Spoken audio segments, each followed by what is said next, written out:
Hitoshi Sai est-il un génie? Depuis le chapitre 281 de Blue Lock, les auteurs nous ont défini le concept de génie ainsi que celui de prodige. Jusqu'ici, les deux définitions se sont entremêlées sans qu'il n'y ait de définition claire à ce sujet. Plusieurs fois un personnage pouvait être qualifié de génie ou bien de prodige sans qu'il y ait de problème.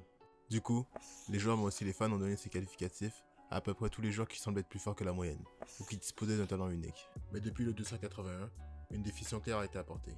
Pour vulgariser, un prodige analyse l'ensemble des données, et joue de la façon la plus logique possible pour aider l'équipe. Alors qu'un génie a un talent qui le place au-dessus des autres, et qui ne peut être copié, comme un don venu du ciel. Depuis lors, nous avons déduit que Shido, Noah, Loki et Hitoshi sont des génies. Et même si Ego a dit que les génies ne sont pas nécessairement supérieurs aux prodiges, on peut légitimement se poser la question de est-ce que Sai, qui a montré de meilleures qualités que Shido et Rin, est un génie. Sur ce qu'il a montré lors du match 20, on peut penser que même si Rin a évolué depuis, Sai lui est resté supérieur. Sur ce match, Sai a montré parmi les meilleures capacités de dribbleur du manga, une vision de jeu supérieure à tous les Blue Lock, ainsi qu'une palette de tirs hyper complète. C'est assez évident que pendant la rencontre, il était le meilleur joueur, et tous les autres n'ont pas nécessairement rattrapé son niveau depuis.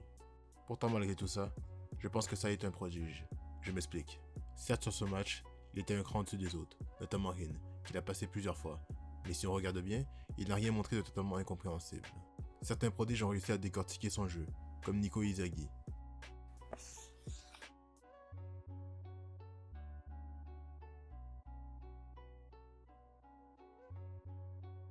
Mais contrairement à Shido ou bien à Rin, son jeu peut être compris et recopié, même s'il leur est supérieur.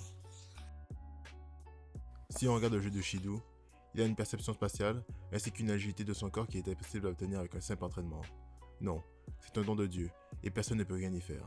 Quant à Rin en mode berserker, où il passe tout le monde dans les battants sur leurs points forts, eh bien sa palette de tir ainsi que son ego sont deux choses qui ne peuvent pas être copiées non plus. Pour appuyer ma théorie, je vais me baser sur les dires d'ego aussi. Les prodiges complètent les génies en les découvrant et en comprenant leur valeur. C'est pour ça que les prodiges s'associent aux génies, pour les magnifier. Le prodige Charles Chevalier a Loki, Rin et Shido comme génie.